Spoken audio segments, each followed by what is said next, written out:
Welcome to Navigating the Customer Experience. Want to improve your organization's customer service? Looking for insider tips to knock your customer socks off? Then you're in the right place. Here's your host, Yannick Grant. Welcome to Navigating the Customer Experience. Our guest today is Dr. Nima Rahmany. Dr. Nima is both a chiropractor and an educator, specializing in helping individuals and professionals get to the root cause of their physical and emotional challenges, from stressed, depressed, and anxious to living powerfully aligned and on purpose. After building a successful chiropractic practice in Maple Ridge, British Columbia, Dr. Nima sold his clinic in June 2016 to pursue his passion for teaching and coaching professionals who are stressed, depressed, and anxious to transform and have their best year ever in both a private and corporate setting. So we're pleased to welcome Dr. Nima, and we know this will be an awesome conversation. So plug your earphones in, turn up your volume, and let's dive right in. All right, Nima, so could you share with us a little bit about your journey, how it is that you got to where you are today? Just a little overview of who you are. Yeah, absolutely. I'm a chiropractor. I was 13 years old when I had my first chiropractic adjustment. And I got up off the table and I was like, this is it. This is it, the end all and be all of healing. I knew I wanted to be a doctor helping people. And I thought that by adjusting the spine, getting to the root cause of the problem rather than just masking the problem with pills was the way to go. And what I didn't realize was that 10 years, 15 years into the process of being in practice, realizing that people were coming in really with stress-related disorders. And if you really get to know them, they're usually on the wake of some sort of a identity crisis, relationship crisis. Those are our real stress-related issues, our crises, these spiritual, work-related, relationship crises, limbo, infidelity, breakdowns, divorce, old traumas that we've been holding on to based on relationship crises. When I started to understand that these were the patterns that were bringing people in to see me, my ego was not satisfied. I wanted to go deeper. So I started creating these 3-hour workshops called Life Skills for a Stressful World for my patients. Nice. And I would notice that they're on Saturday mornings, and I would notice that the patients that would come into to those events would have better outcomes because they took responsibility. They understood how to listen to the messages of their body, and slowly but surely it became more fun for me to teach those classes than it was to come and deal with the end stages of stress. So fast forward 10 years, to make a long story short, now I lead a global community of self-healers, teaching them tools and skills to heal themselves from their old conditioning patterns and heal their attachment wounds. All right. So I'm sure our listeners are probably listening to you and they're like, whoa, okay. I was listening to a customer experience podcast. What's all this stuff about healing ourselves? Can you tell me how you think that connects on an individual level? If it is that you are healed and you are functioning at your fullest capacity, if it is that you're feeling pain or discomfort and you're not healed, how does that translate into someone's customer experience? Well, creating an amazing customer experience is all about empathy. It's all about being able to get yourself out of your own victim story and empathize 100% with the customer. And so if you have chronically self-abandoned, if you have a pattern in your life where you've had trauma, and when you have trauma, you self-abandon, what happens when you have a customer experience that's not a fulfilling one, mm-hmm. and you have someone that's really having a difficult time, and you are working with somebody who's triggered in front of you, you will go into the pattern of self-abandonment again and create an exorbitant amount of stress rather than being able to contain your own emotions and hold your own ground internally, set your own boundaries internally. You'll become enmeshed with that other person. Their emotions will become your emotions if you haven't done the inner work. That's a very subtle but key component of creating a great customer experience, is not enmeshing yourself with the other person's emotions. All right. So emotional management, managing our emotions. It's funny you mentioned emotions, because in our customer service training, our definition of a quality experience is meeting and exceeding the emotional and intellectual needs of the customer. And over the years, Correct. we found that the emotional actually is even greater than the intellectual. Yeah. Well, the thing is that the rarest experience for a human being is to feel seen and heard. Mm-hmm. The rarest experience. So if I'm talking with you, Yannick, and I'm able to see and hear and empathize with myself first, I know exactly who I am and I'm grounded in my roots, then I'm able to then come from a place of overflow and now meet what your needs are. Because I'm already so firmly grounded in myself that I can then empathize with you. I can see you and hear you. I can see the commitment behind the words you're using. I'm paying attention. I'm present with you. I'm listening to the nonverbal cues that you're giving me, the tone of your voice. I can listen from a place of genuine curiosity rather than from a place of, I hope this person likes me. You know what I mean? Yeah, I do. There's a difference. There's a difference. It's a felt sense difference. If I'm speaking to you and I'm genuinely like looking after you versus, okay, so I hope I don't get into trouble and I hope you don't report me. There's a completely different feel that I'm on a call with you. It's a presence that's different, that's palpable. Yeah, agreed. So for those of our listeners that are listening, whether they're business owners or they are employees of an organization, could you give them maybe 2 or 3 tips that will help them to become more grounded and present in those types of conversations? Yeah, absolutely. Well, the first thing is being grounded and connected with your breath and your body and sensation is the first thing. Because what's going to happen is when you are on a call and there's a customer who is irate, who's going to have a bad day, or maybe just, yelling and screaming or whatever that's going on, if you haven't really properly healed from your traumas, what you're probably going to hear is your mother screaming at you, or it's going to sound like your father. Your body's going to go into this state of alarm, and you're going to go into story, and you're going to turn into that 5-year-old. You're going to turn into that 10-year-old who was getting screamed at by mom or dad. And so the first step is to get into like the awareness, getting into breath and getting into body right away. Because what happens is you dissociate and you go back. It's as though you're experiencing that trauma all over again. Mm-hmm. It's not happening. It's not back then anymore. It's happening in the now.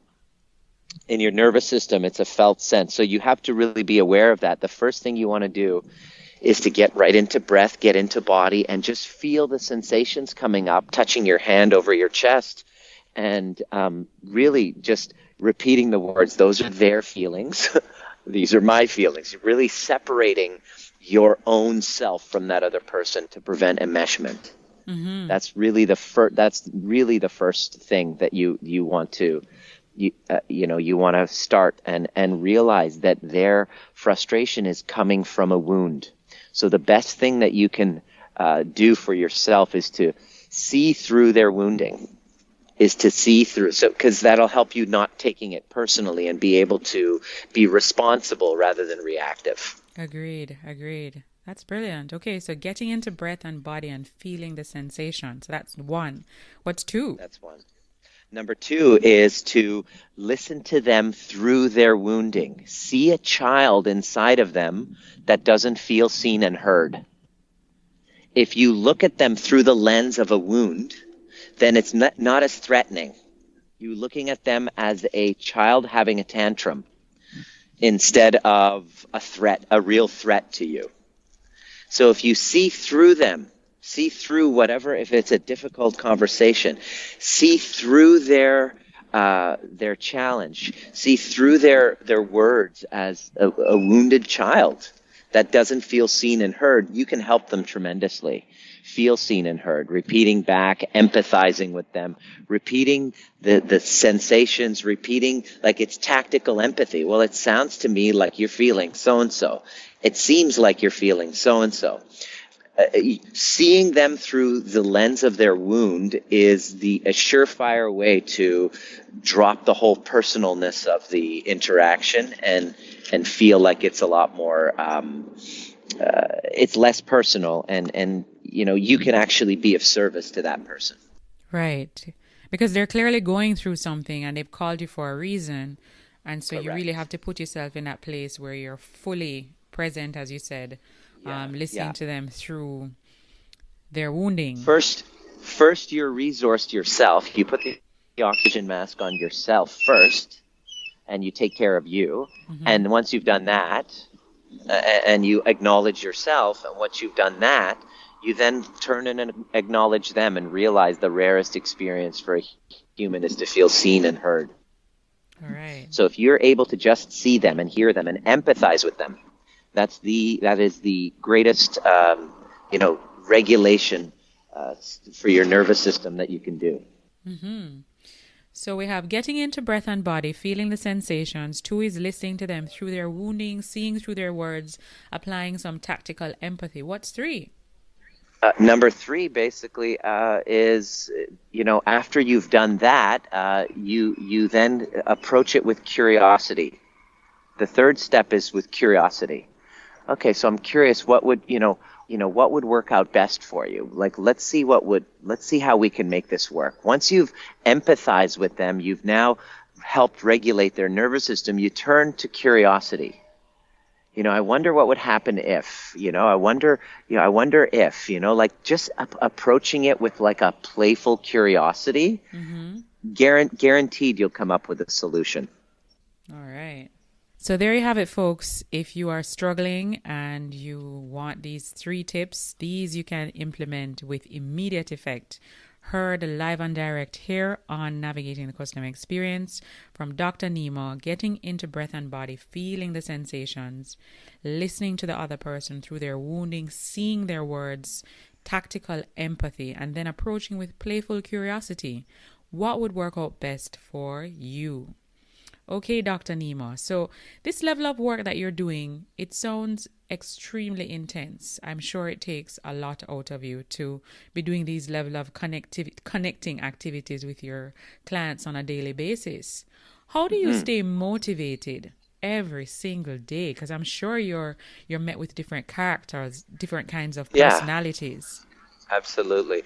Well, I have a mission statement that every client that I work with, we create a personal and business mission statement that helps you stand for something greater than yourself.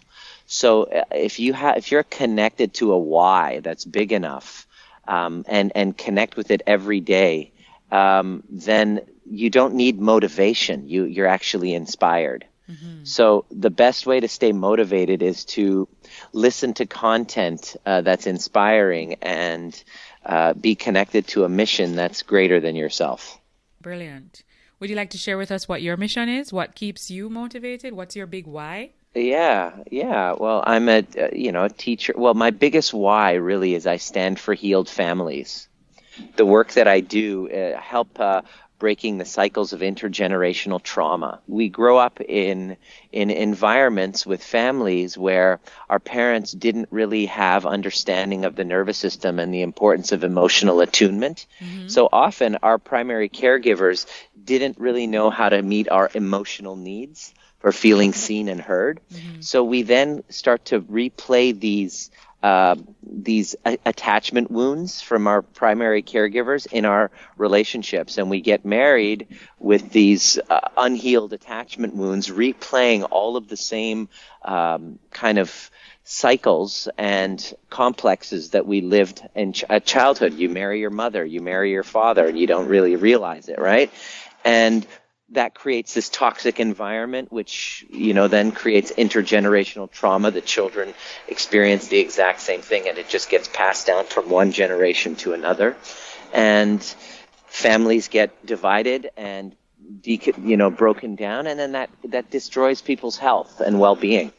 And so if we can just, then we have a healthcare system that's in crisis, but if we just go upstream and start to do our healing work of healing our attachment wounds, and then healing those open loops in family dynamics, huge shifts can happen. So I stand for healed families.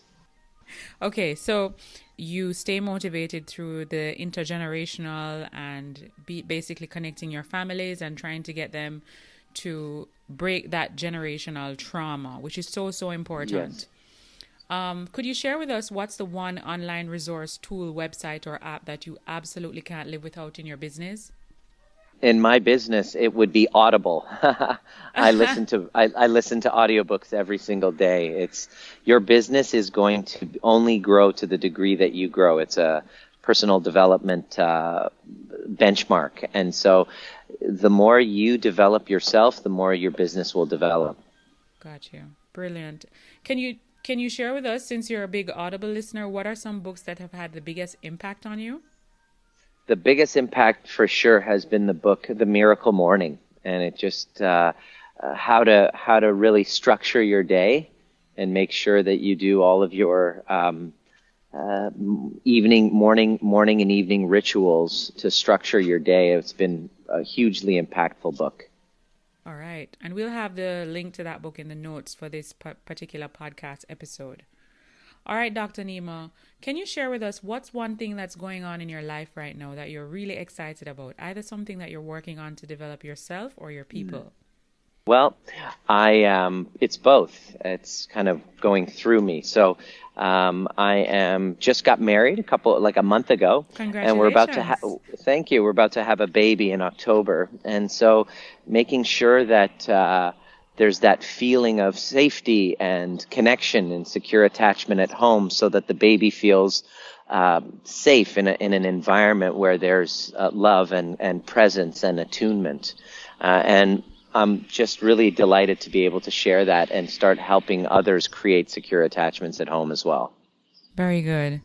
All right. Now, if our listeners listen to you today and there is one takeaway that you could advise them to take from this interview, this engagement, this conversation that we're having, to make them stronger individually or to make them stronger as a leader or even just an employee in their organization, what would that one thing be? That one thing would be to heal your attachment wounds. Just go and take whatever that has been that you have been resenting, your greatest resentment that you feel wounded by, and find completion with it. Get complete with that. That's really the greatest gift that you can give. The greatest gift that you can give your child is a fully healed parent. True. Very true. Very true. I mean, imagine growing up in an environment where if your parents did the healing work themselves, their inner work. Yes. What would that have been? How would that have changed your experience if your parents had that opportunity to heal their attachment wounds? It would definitely make a great improvement. Because we are parents, and unfortunately there's no book that you're given when you become a parent that pretty much gives you a play-by-play of what to do and when to do it. And of course, each child is different. And I'm sure you'll come to realize that when you become a parent yourself. Totally. I struggle daily. I have a 14-year-old, and Lord knows there are times when I have to myself find a book that kind of helps me to navigate as to what do I do when she's at this troublesome teenage, point in her life when she's clearly trying to find herself, but then maybe I'm not the one that she really wants to talk to. How do I make myself more accessible to that? Well, I have an answer for that one. That's a great question. That's a real great question. What you do in those situations, Yannick, is whatever's coming up for you. Instead of trying to help her, what you do is you go inside. And her job, you got to understand, is she's here to teach you just as much as you're here to teach her. Mm-hmm. So whatever she's bringing up for you, a disconnection that she's experiencing, is a mirror for your own disconnection. And if you go back to there's a tool that I've come up with called the overview method, which helps you go back to your wounding that her issue is bringing up in you, and you get complete with that. I put that in my workshop. It's called How to Connect to a Disconnected Child or Teen. Right. And it helps you connect with the 14-year-old inside of you and empathize with that part of you. And once you've done that, the answer basically takes care of itself. It's pretty magical. Wow, that sounds brilliant.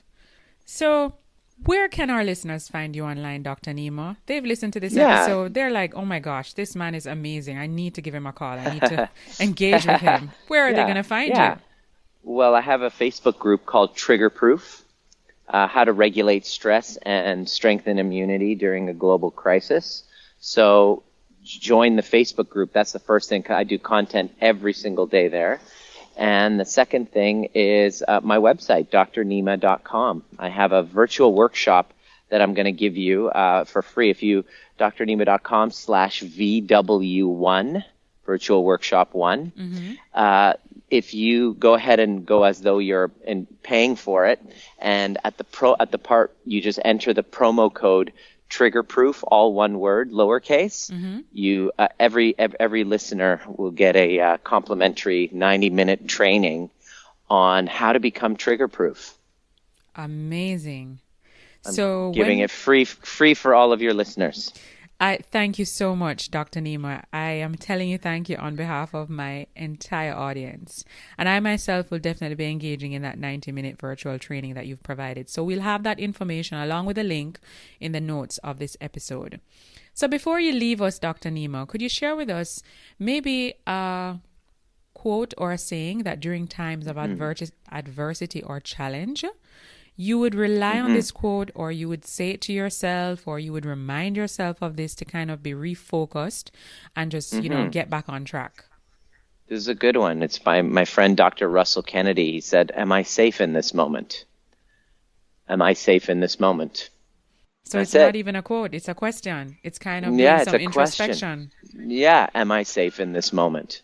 Brilliant. It's a really, really good one. And then you just acknowledge, because it's only in your mind that you're not safe usually. That's so true. When you really look at the big picture, there's really nothing to be afraid of. It's exactly. Our fear cripples us the most. Exactly. Totally. All right. Okay. Well, thank you so much, Dr. Nima, for sharing these awesome nuggets with us. Really appreciate you taking time out of your busy schedule. And again, congratulations on your wedding, your marriage, and also your new child that is about to be brought into this wonderful world. And I encourage all of our listeners listening to this episode to reach on over to Dr. Nima's website, follow him through his Facebook group, I'll have the links in the notes of this episode, and definitely try to be a healed, complete person, because if we heal ourselves, then it means that we're creating a better world for each and every single person that we interact with. Mm-hmm. So thank you again.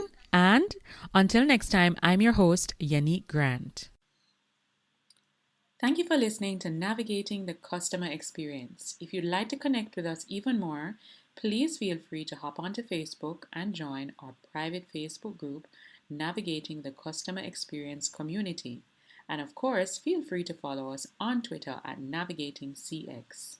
We also have a new book available on Amazon, The ABCs of a Fantastic Customer Experience. It's available in ebook and paperback.